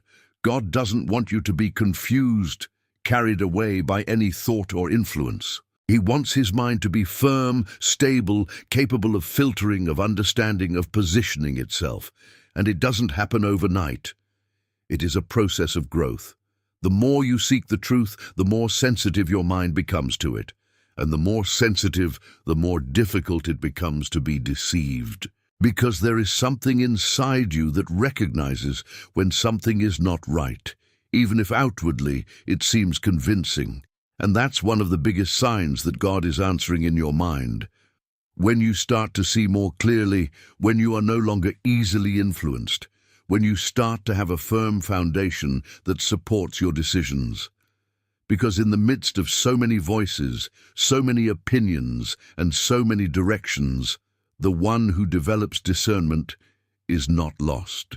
He may hear many things, but he knows exactly what to keep and what you need to reject. And the more discernment is developed, the more you begin to notice something that before perhaps generated anxiety. God does not reveal everything at once. He doesn't deliver the complete plan. He doesn't show all the details. He doesn't anticipate each step. And this is not a lack of response. It is a divine strategy, because if God showed you everything at once, you often wouldn't endure the process. I would not understand the paths. I would not accept the stages. I would not have the maturity to deal with what would come. Then he responds in the mind progressively, releasing understanding at the right time, in the exact measure that you can receive. Joseph's life is one of the clearest proofs of this. It all started with dreams, images, impressions, revelations that pointed to something big, but they were far from explaining how it would happen. At that moment, Jose had no idea of the process that would lie ahead. Betrayals, rejections, injustices, periods of silence came, and at each stage it seemed that the dream was more distant, but at the same time something was building inside his mind. A resistance, a maturity, an ability to remain firm even without understanding everything, and only after the whole process, clarity came. In Genesis 50:20 it is written, "You meant evil against me, but God meant it for good." This understanding did not exist in the beginning. He was revealed along the way. This shows that purpose is not just a destination, it is a construction. And this construction begins in the mind. God adjusts your way of thinking, your way of seeing, your way of reacting, and little by little, what seemed disconnected begins to make sense. How many times have you wanted to understand everything at once? Have you ever wanted complete answers, detailed explanations, guarantees of what will happen? But God works in another way. He gives you enough for the next step, and in the next step, He reveals some more. And that requires trust, because you need to walk without having all the answers, but knowing that there is a purpose being built. And the further you go, the more you realize that nothing was random, nothing was lost, nothing was out of control. Even what seemed like an error, delay, or pain begins to fit into something bigger. And the mind, which once sought immediate explanations, begins to rest in the process. Maybe you're in a phase where you still can't see the big picture, where there are unanswered questions, situations that don't make sense, paths that seem disconnected, but that doesn't mean the absence of purpose. It means that it is still being revealed. And as you keep walking, God keeps speaking, adjusting your mind, broadening your vision, preparing you to understand what is not yet clear today. Few people can stay in this process without giving up, without getting lost in the anxiety of wanting to understand everything. But if you've made it this far, there's something being prepared specifically for you. Continue until the end, because what is yet to be revealed may be exactly the missing piece for you to start seeing everything in a completely different way. And as this purpose is revealed little by little, there comes a point where it is not enough just to understand. It is necessary to answer, because hearing God in the mind is not the end of the process, it is the beginning of a decision. And this decision has a clear name: obedience. Many people spend years receiving directions, noticing signs, feeling inner convictions, but they remain stationary.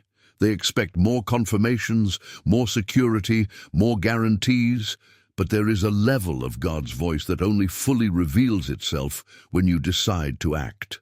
Pedro lived exactly that moment. He was inside the boat, in the middle of a situation that was impossible to control. The wind, the waves, the fear, everything pointed to risk. And then came a simple, direct word, without detailed explanations. In Matthew 14:29 it is written, "And he said, 'Come.' And Peter got down from the boat and walked on the water." It all started with an internal decision. Before he set foot out of the boat, Peter had to decide in his mind that he would trust that word. And that's where many stop. Because the mind begins to calculate, to question, to seek logic where, in fact, faith is needed. Obedience is not the absence of doubt. It is the decision to move forward even when not everything is clear. It is to respond to what God has already spoken, even if there are still unanswered questions. And the deepest thing about this is that revelation increases with movement. Pedro only discovered that he could walk on water after he got out of the boat. If I had kept waiting for more signs, I would never have lived that experience. This reveals something powerful. God doesn't just speak to inform you. He tells you to lead you. Every direction he puts in your mind carries within it an invitation to action. And when you respond, something new opens up. How many times have you felt like you had to do something, make a decision, take a step, but hesitated? Not because there was no direction, but because there was fear. Fear of making mistakes, fear of not working out, fear of not being the ideal time. But obedience does not wait for the perfect scenario. It responds to what has already been revealed. And when you decide to act, even with uncertainty, something starts to align. Trust grows, direction becomes clearer, and what once seemed impossible begins to become real. And that doesn't mean there won't be challenges. Pedro, for example, also faced moments of doubt while he was on the water. But the fact is that it has gone out of the ordinary. He experienced something that others only observed. And maybe that's exactly where you are right now, between staying in what is safe or responding to what God has already begun to speak within your mind. Because the difference between listening and living is in this step. And when this step is taken, something changes forever, because you stop just believing that God speaks and begins to experience in a real way what he is able to do when someone chooses to obey. And when this obedience begins to become part of your walk, something even deeper is revealed. You realize that you are no longer relying only on specific times to hear God. There is a continuous, constant presence that does not go away, that is not limited to special occasions, but that remains with you at all times. This is the dimension of the Holy Spirit. After the resurrection of Jesus, Something completely changed in the way God communicates with human beings. It is no longer about occasional visits, isolated experiences, or rare moments. It is a permanent companion, dwelling within, acting directly on the mind and heart.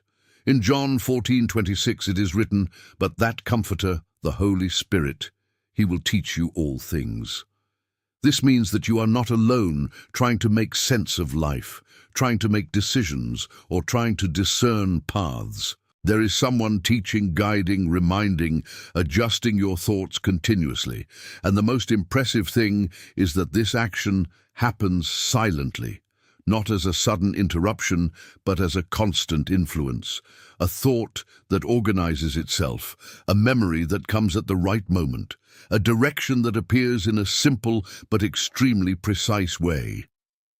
How many times have you noticed this without realizing it? That idea that came at the right time, that memory that prevented you from making a wrong decision, that clarity that came effortlessly, that's the Holy Spirit at work.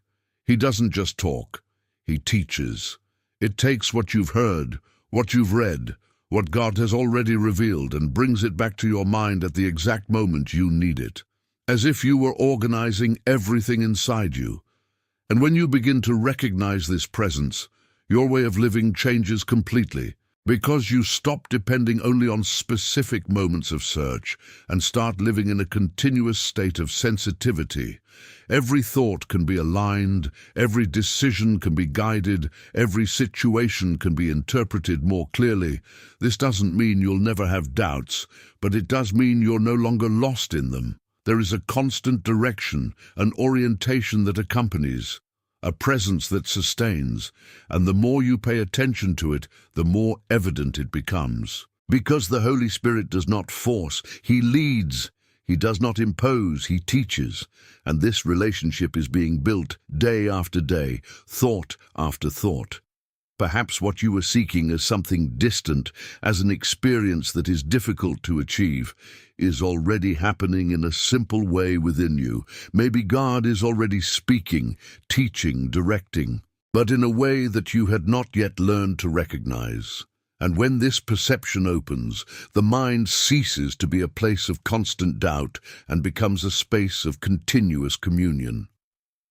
If this message is bringing clarity to something you couldn't understand before, write in the comments, "I trust in God's action," because recognizing this is aligning your mind with this presence that has never left you alone.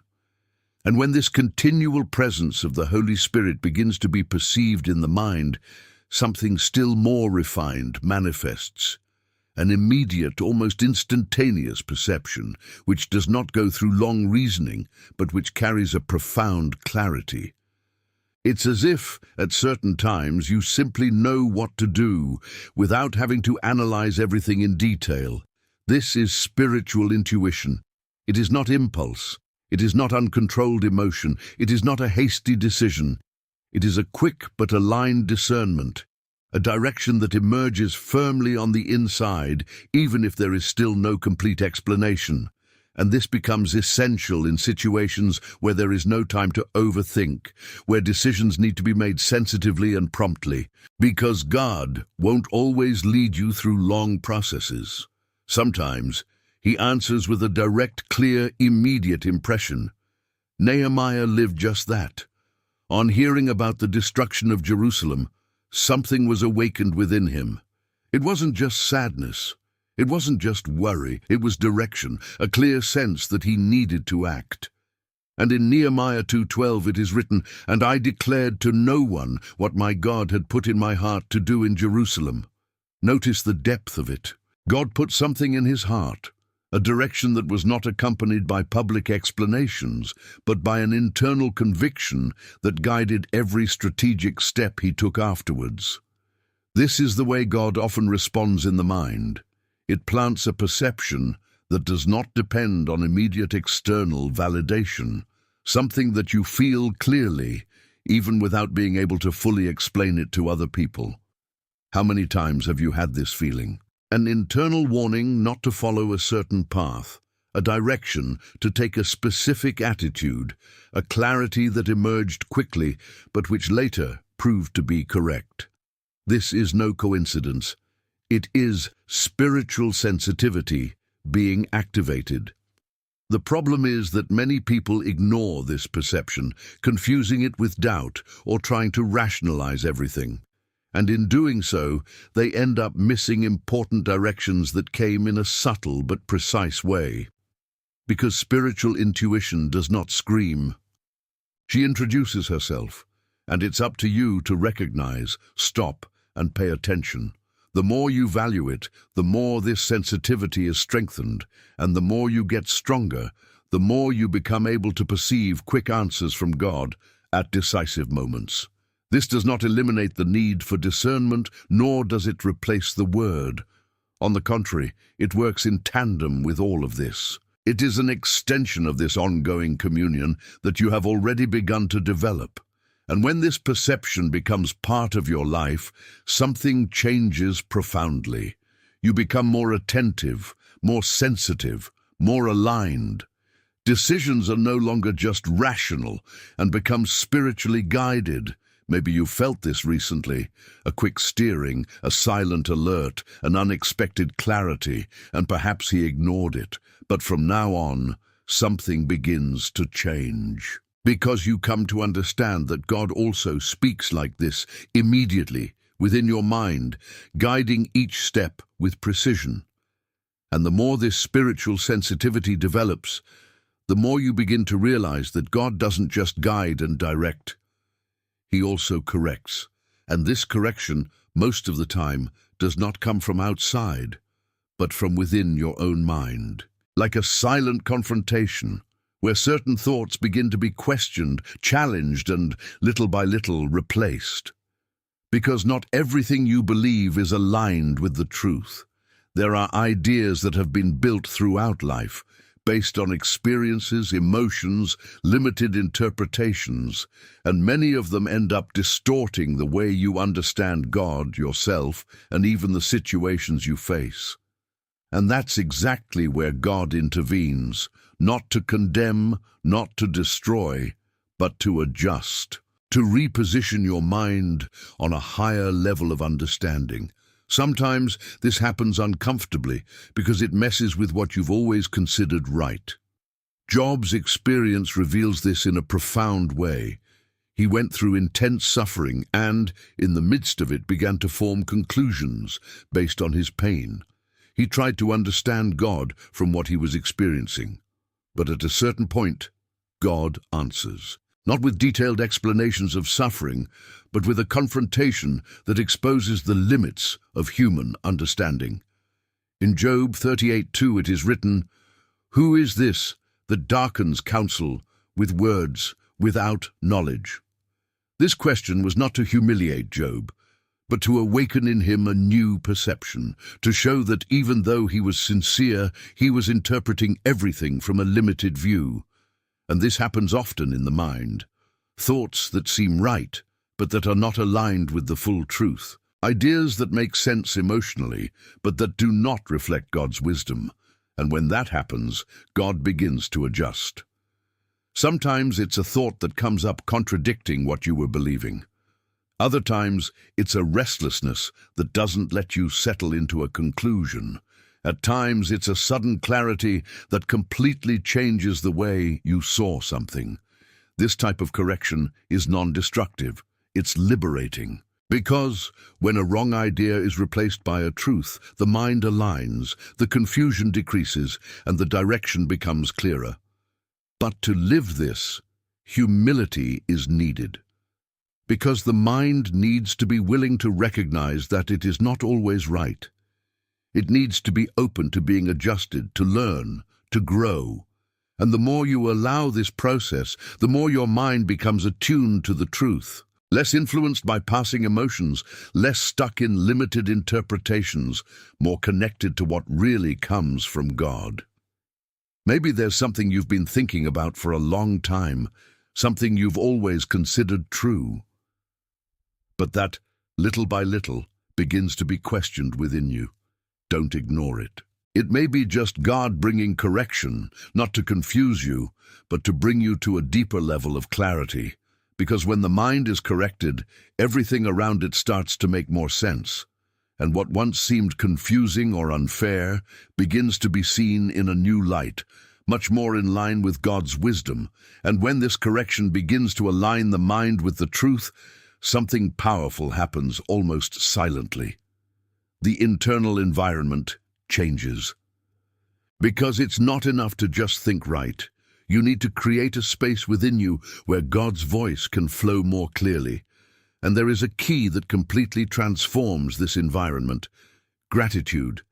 A mind charged with complaint, dissatisfaction, and murmuring becomes noisy inside. It is as if several thoughts are competing at the same time, creating a constant noise that makes it difficult to perceive what God is saying. But when gratitude kicks in, it starts to clear that environment. Gratitude is not just a reaction to something good that happened. It is a spiritual choice. It is deciding to recognize God's action even when not everything is resolved. And when this choice is made, something begins to organize itself within the mind. Negative thoughts lose strength, comparisons decrease, anxiety begins to give way, and in its place, a different sensibility emerges. An internal opening that allows you to perceive details that previously went unnoticed. Jesus demonstrated this in a simple but extremely profound way. Before he multiplied the loaves, before the miracle happened, he did something that many ignore. In John 6:11 it is written, "And Jesus took the loaves, and when he had given thanks, he broke them." Gratitude came before provision. This reveals a powerful spiritual principle. When you recognize what God has already done, your mind will be aligned to see what he has yet to do. Gratitude sets the stage for the response. How many times have you been so focused on what was missing that you couldn't see what was already there? This focus creates a blockage. But when you change the perspective, when you start to give thanks, even in the little things, something starts to unlock. The mind is calmed, the heart becomes lighter, and spiritual perception increases. Suddenly, what once seemed like silence begins to make sense. Small directions become clear, impressions are recognized, and God's presence becomes more evident. And this does not happen because God has started to speak more, but because you started to hear better. Because gratitude adjusted the internal environment, removing what got in the way. Perhaps what is missing is not a new answer, but a new posture in the face of what you have already received. Perhaps God has already done more than you realized, has already responded in ways you have not yet recognized. And when this awareness awakens, everything changes.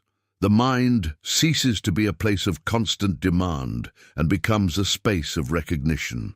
And in this space, God speaks more freely, more clearly, more deeply. In the next few minutes, you'll realize something even deeper about how small internal adjustments can release responses you didn't even imagine. Stay tuned, because what comes now may be exactly the sign you've been waiting for without realizing it. And even when gratitude begins to align the mind and make room to hear more clearly, there is a point where many get discouraged. Time. Because not all of God's answers happen at the time you expect them. Not every direction reveals itself immediately. And that's exactly where something that deeply strengthens the mind comes in: spiritual persistence. Persistence is not just about continuing to do something. It is to keep the mind steady even when there are no visible signs. It's about continuing to believe even when it seems like nothing is happening. And this is not natural. It is something that God forms within you throughout the process. The parable of the persistent widow reveals this principle very clearly. She did not give up.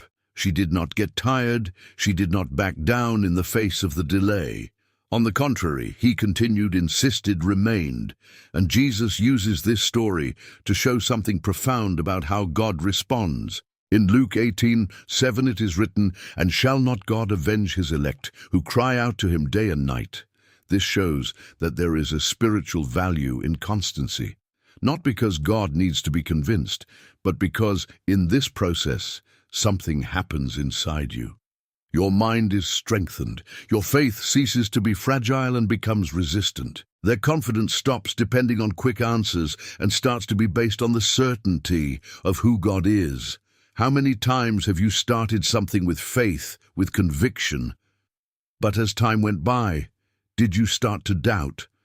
Not because God has changed, but because the answer didn't come in the time you expected. This is the point where many give up, not for lack of direction, but for lack of persistence. But when you decide to continue, even without seeing, something changes. The mind adjusts, becomes stronger, becomes more stable. That initial anxiety begins to give way to a deeper trust, and little by little you realize that you are no longer depending only on results. You are being sustained in the process. God works in continuity. He uses time not to slow you down, but to prepare you. Because there are things that can only be received by a mind that has already been strengthened, that has already learned to abide, that is no longer easily shaken. And the most interesting thing is that many times the answer is already in motion, even when you don't see it. But if the mind is not steady, you can give up before you get to it. Maybe you're exactly at that point right now, between continuing or stopping, between trusting or retreating. And everything seems silent, as if nothing is happening. But this silence is not empty. It is training, because as long as you persist, God is at work, adjusting, strengthening, preparing. And when the answer comes, you won't be the same, because it wasn't just about receiving something, it was about becoming someone capable of sustaining what God is releasing. And once you learn to persist even in silence, there is a key that deepens all of this even more powerfully: humility. Because there comes a point where it's no longer about how much you know, how much you've lived, or how many spiritual experiences you've accumulated. It's about acknowledging, in a sincere way, that you still need God for every step. Humility is not weakness. It is positioning. It is to understand that as much as you have learned, there is still much that only God can reveal. And when that awareness settles in the mind, something opens up. Resistance decreases, the heart becomes teachable, and direction begins to flow more clearly. Pride, on the other hand, takes the opposite path. It closes, hardens, creates a false sense of control. The person begins to trust only in his own perception, in his own conclusions, and gradually loses spiritual sensitivity. Not because God has stopped speaking, but because the mind is no longer available to listen. Solomon, at the beginning of his journey, demonstrated just the opposite of this. Faced with a unique opportunity, he did not ask for power, he did not ask for riches, he did not ask for recognition. He made a request that deeply reveals the state of his mind. In 1 Kings 3:9 it is written, "Give your servant a heart understanding to judge your people." This request was born out of a clear conscience. He knew it wasn't enough on its own. He knew he needed direction, wisdom, something that came from God. And it is exactly this posture that opened the doors to everything that came after. God answers more clearly when he finds such a mind, open, sensitive, willing to learn, because there is no internal barrier blocking it. There is no resistance trying to maintain control. There is space, and this space is essential, because many times God is already speaking, he is already directing, but the mind is too busy, too full, too sure of itself to perceive. Humility empties this excess. It creates silence where there was noise before. It allows new understandings to enter, new perceptions to form, truth to be received without distortion. And this doesn't just happen at the beginning of the journey. It is an ongoing process. The more you grow, the more you need to maintain this posture, because spiritual growth without humility can easily turn into pride in disguise. Maybe what is missing for you to hear more clearly is not more effort, but more delivery, more willingness to recognize that you still need to learn, that you still need to be guided, that you still need to depend. And when this posture becomes real, something changes profoundly. The mind becomes light, open, ready to receive, and the voice of God, which has always been present, is now perceived with a clarity that previously seemed distant. And when this humility makes room for God to speak more clearly, a decisive moment arrives.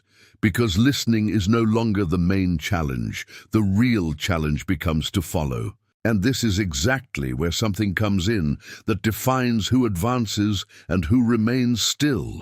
Spiritual courage, because in practice, following God's voice in the mind will not always be comfortable. Often this direction will take you to unknown places. It will confront your securities. It will require decisions that not everyone around you will understand. And at this point, it is not enough to have clarity. It takes courage. Josue lived this intensely. He was given an enormous responsibility, replacing Moses, leading an entire people towards something that had not yet been fully lived. Naturally, there was fear, there was pressure, there were doubts. But God did not answer Joshua with external assurances. He responded by strengthening his mind. In Joshua 1:9 it is written, "Have I not commanded you? Be strong and be of good courage, do not be afraid nor be dismayed." That word didn't immediately change circumstances, but it did change how Joshua would handle them. He brought an inner firmness that did not depend on what was around, and that's how God responds when it comes to courage. It doesn't remove all challenges before you act. He strengthens you to face them. It adjusts your mind, sustains your conviction, and gives you the strength you need to take the next step. How many times have you known what you needed to do, but hesitated? Not for lack of direction, but for fear of what could happen. Fear of the opinion of others, fear of making mistakes, fear of getting out of control. This is the point where many stop. Because the mind begins to create scenarios that paralyze. But spiritual courage is not the absence of fear. It is the decision not to be governed by it. It is trusting more in what God has placed within you than in the uncertainties around you. It is moving forward even when there are no visible guarantees. And the more you respond with courage, the stronger you become. Because each step taken strengthens the next. Every decision you make boosts your confidence, and what once seemed impossible begins to become part of your journey. God doesn't just talk to you. He enables you to live what has been revealed. And this empowerment happens within the mind, like a silent force that sustains you even when everything seems challenging. Maybe you're right there right now, with a clear direction within you, but still struggling to take the next step. And everything seems uncertain. Everything seems to require more than you think you can offer. But if God has put that direction in your mind, He's also unleashing the courage you need to follow, not based on circumstances, but on the conviction that He is with you every step. By the end of this video, you'll feel something different, as if that courage ceased to be just an idea and became a real force within you. So keep going, because what is being built so far is about to reach an even deeper level. And when this courage begins to manifest itself in practice, something even deeper begins to sustain this whole journey. Intimacy with God. Because there comes a point where it's no longer just about understanding principles, recognizing signs, or making courageous decisions. All of this starts to flow from a deeper place, from a real, continuous, and living relationship. Intimacy is not built in a hurry, nor with ready-made formulas. It is born in time, in constancy, in the choice to be with God not only when you need answers, but when you desire presence. And it is in this place that the mind begins to experience a different clarity, because the closer you are, the less effort it takes to understand. God's voice ceases to seem distant, difficult to recognize, and becomes something familiar. Just like in any true relationship, you learn to recognize the voice, the tone, the direction, even in the finer details. Moses lived this in a unique way. In Exodus 33:11 it is written, "And the Lord spake unto Moses face to face, as one speaketh unto his friend." This does not only mean physical closeness, but a deep connection, where there were no barriers, where communication flowed clearly. And this clarity did not come from techniques, it did not come from methods, it came from intimacy. The closer Moses got, the more he understood. The longer he stayed, the more sensitive he became. And this completely transformed the way he led, decided, and walked. That is exactly what God continues to do today. He doesn't just want to give you isolated answers. He wants to build a relationship where the answers flow naturally, where your mind doesn't have to struggle to understand because it's already aligned, connected, sensitive. How many times have you tried to listen to God in times of urgency but struggled? And how many times, in simple moments, without pressure, clarity came naturally? This reveals that the key is not only in the search for answers, but in the construction of intimacy. Because when you know God closely, the mind rests. You don't have to run after signs all the time. You don't have to live in constant doubt. There is a trust that is established, a security that comes from the relationship. And the more that intimacy grows, the more everything falls into place. Thoughts are organized, decisions become clearer, directions come more naturally. Not because you have become perfect, but because you are closer to the one who guides you. Maybe what God is inviting you to now is not just to listen better, but to get closer, to leave a relationship based only on needs and enter a connection based on presence. And if that word found something within you, as if it awakened a desire to get closer, to live something deeper with God, then don't ignore it. Comment, "Lord, I believe," because recognizing this call is the first step to living this intimacy that completely transforms the way you hear and understand God's voice in your mind. And after all that has been revealed, there is a point where it is no longer about learning. It's about surrendering, because the more you understand how God speaks, the more you realize that the biggest block was never in the absence of response, but in the excess of noise within the mind. And it is now that this noise must cease, not by force, but by the decision to trust and be still. Everything that has been built so far has brought you to this moment, a place where there is no longer a need to run after external answers, because God is already present, ready to speak in a personal, direct, and transforming way. But to listen, you have to be silent. Silence the rush, silence the fear, silence the need to control everything. In Psalm 46:10 it is written, "Be still and know that I am God." This is not just an invitation, it is a position. This is when the mind slows down and the spirit aligns. That's when you stop trying to understand everything and just stand before Him. Now this is the time to open your heart without reservation. Let go of distractions and allow God to touch exactly where He needs to. Let's go into prayer, trusting that He is here, ready to bring direction, peace, and answers that go beyond words. Beloved Father, in your presence we find what our mind has been looking for so much without realizing it, because as it is written, you are God who speaks, who guides, and who reveals the ways to your children. At this time, we stand before you with an open heart, recognizing that all that has been learned here did not come by chance, but was directed by your will to awaken, align, and transform every thought within us.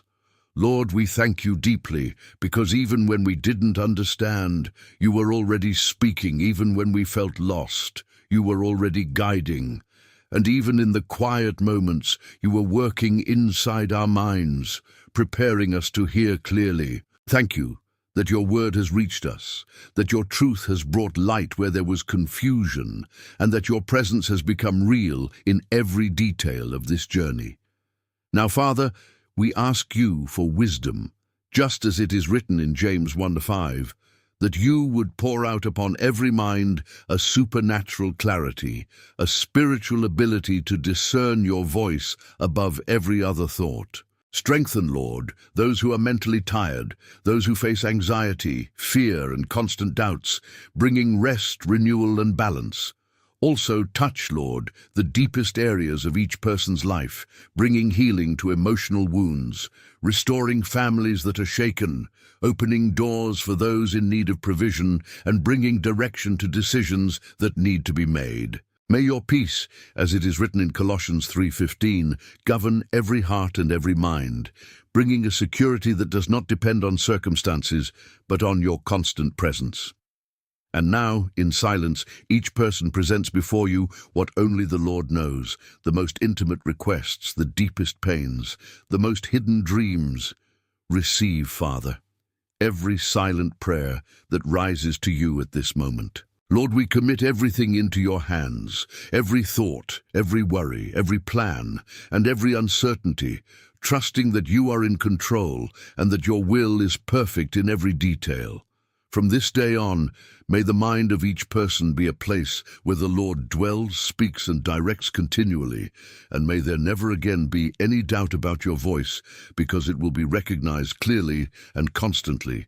And we close this prayer with confidence, knowing that as it is written, your peace will guard our hearts and minds in Christ Jesus, and that every answer will come at the right time. In Jesus' name, amen. If this prayer touched your heart, write Amen in the comments and declare your faith in this moment. Throughout everything you've heard so far, one truth begins to become impossible to ignore. God has never been silent. He always spoke, always responded, always directed. But often the answer was in the place you least expected, inside your own mind. Every thought aligned, every inexplicable peace, every quiet direction. All of this has always been God communicating with you. And maybe now you are realizing something that you did not see before, that this message is for you, that God chose you to hear it today, not by chance, but because there is something that He wants to transform within you. The big question that remains is, what are you going to do with it from now on? Will you continue to ignore these signs, or will you start paying attention to how God is already speaking to you every day? And let me tell you something very sincerely. It's very special to have you here with me until this moment. This shows that there is a thirst within you, a real desire to understand, to grow, to get closer to God. And I want to walk with you in this. So if this message made sense to you, leave your like, subscribe to the channel, and activate the bell so you don't miss anything that is still to come. And I also want to get to know you better. Comment below where you are watching, and, if you feel in your heart, share what you have been experiencing. It can be a struggle, a testimony, a request for prayer. We are forming a chain of faith here, and your story matters, both to God and to everyone who is on this journey with you. And I need to tell you, what you saw today is just the beginning. There's something even deeper that we're going to explore in the next video, something that can open your mind even more and bring you to a level of connection with God that you may never have experienced before. It's not just about hearing God's voice, it's about living guided by it every day. And the next step of this journey is already prepared for you. Allow God to continue speaking to your heart. Take the next step on this journey by watching the next video that will appear here on the screen. In it, we will continue to learn how to live in God's presence and experience the fullness of His plans. Don't stop here, because God still has much more to speak to you.